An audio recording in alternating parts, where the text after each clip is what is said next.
as far as farms go, this one is a little left of centre. They grow something here that many people have never heard of, and not to make money, but rather to help people who are suffering. The fruits of their labour are these small red berries known as miracle fruit. The botanical name is Sesepalum dulcificum, and it has a glycoprotein which, in the fruit, which binds the sweet receptors on your tongue. So anything sour or acidic, it won't taste sour or acidic, it'll taste sweet.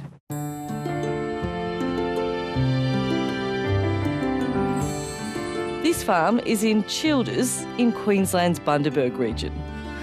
Once the rain stops. And at any given time, owners Chris Beckwith and Karen Pereira are almost always close by. They won't last on the trees for very long. You've got to be ready for that.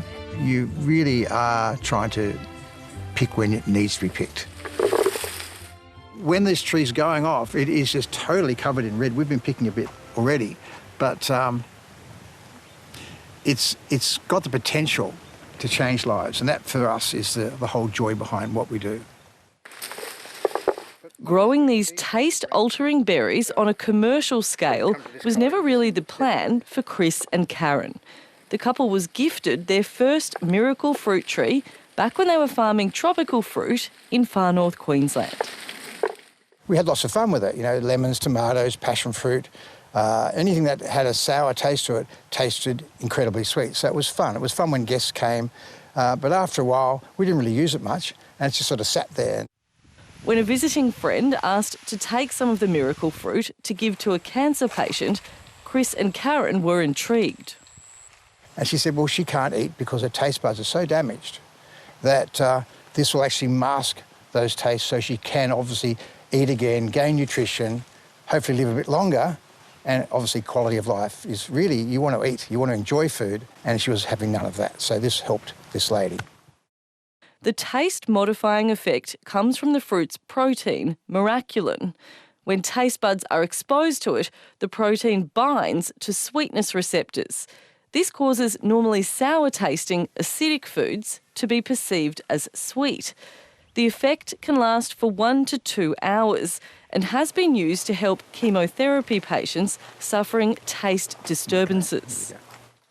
It's pretty pulpy inside, but the initial taste is a little bit sour, but not much in the way of sourness, but a little bit sour.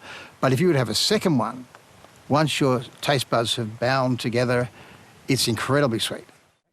After a close friend of their own suffered disturbed taste during treatment for leukemia and found some reprieve from using miracle fruit, Chris and Karen made the decision that they couldn't stop there.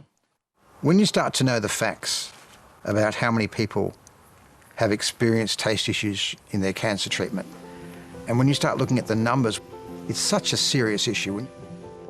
We're not doing this for a commercial reason. We've watched someone close to us suffer, and that's probably the reason. What drives us. What drives us. Across their 5 acres in the Daintree, they grew and grafted and grew what would eventually become Australia's first miracle fruit plantation. Landline visited that farm back in 2018. There's no doubt the berries are quite a novelty. You ready for this? I think so. Yeah. Here we go. Thank you. Suck off the flesh and don't chew the seed. Well, now let's try a lime. A gastronomical illusion paving the way for so-called taste trip parties. But once they'd had their fun... It's not sour at all. But producing miracle fruit in any meaningful way from the tropics was not easy. Aside from the distance their farm was from the majority of the Australian population, the heat and humidity also worked against them. The berries were only available for harvest during 2 short windows each year, and their shelf life was short, just a few days without refrigeration. So the couple went looking for somewhere more suitable. The only other fruit farm in the world which grows miracle fruit is in Florida for people with taste issues. So we knew that growing in Florida was working, so we looked at that latitude, dropped it onto the southern hemisphere, and we came across almost to Childers. So we said, OK, we've got to go to Childers. It sounds simple, but it really wasn't. 3,000 miracle fruit trees had to be potted and then trucked 1,500 kilometres south from the Daintree. And they totally freaked out. So as soon as they got here, they started fruiting, which was great for us, but it took us another year to actually settle them down into a routine where we could feed them directly and monitor how the season goes. So this really is our first season where we actually are producing product. It was a big and expensive gamble.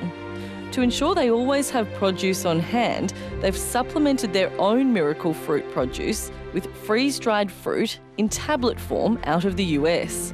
But the pair remain committed to their goal of one day producing enough Australian-grown miracle fruit for those in need. Chris will hate me saying this. We don't pay ourselves a wage. We don't employ people, so grants aren't available. You know, we've gotten to the stage where every dollar we make goes back to putting something on the farm. They've previously only had the capacity to pick, package and distribute the berries themselves. But they've been able to change that with the move to Childers. Chuck him away. They've recently added a processing facility on the farm which has significantly changed their operations. Once picked, the miracle fruit is now freeze-dried into a product which can last up to 2 years on a shelf. That's a big difference to the raw berry, which once picked is only good for a day or two. We take the pulp, put it into moulds, freeze it down and then freeze-dry it. So you're left with these like little honeycomb consistencies. You can crush it up. We're in a position where we can get the fruit, we can pick it, we can process it, freeze dry it, put into packaging. So we can do the whole thing here, which is fabulous. So I obviously don't have any problems with my taste, but I can still experience the effect of miracle fruit. So I've chopped up some lemon here, which I would expect obviously to be pretty sour, but these are the miracle fruit freeze-dried cubes. So I'm just going to try one. So it doesn't really taste, it's sweet, but it doesn't taste overly like anything much, but you can definitely feel some kind of sensation. Now for the lemon, here goes.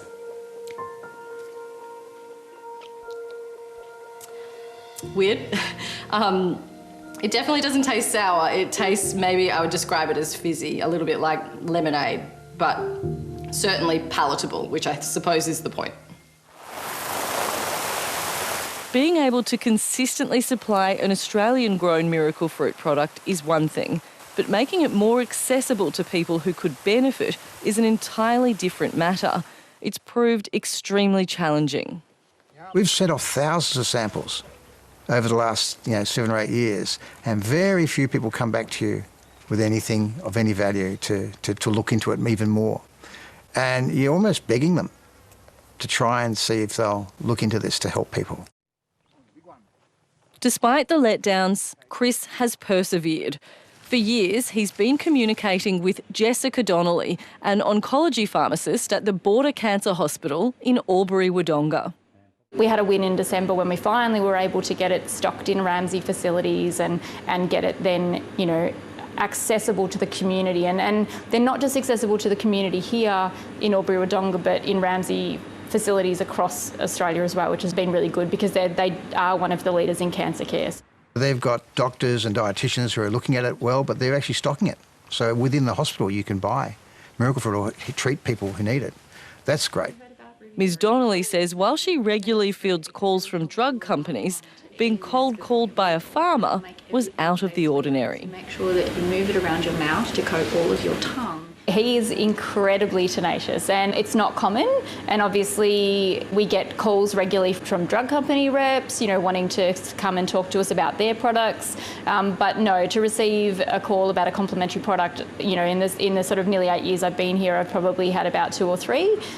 Ramsay Health runs more than 70 hospitals, clinics and surgical centres across the country, meaning thousands of patients suffering taste disorders can now be presented with the option to try the taste-modifying fruit. We give them things to help their nausea, help their, keep them going to the toilet, but if we can provide them something to help them continue to eat, then they can eat, they can stay well and they can maintain their treatment regimens much better than if they, food becomes, unpalatable. And this just helps with that. What will help even more is ongoing research and data. In June this year, a clinical trial from Spain was published.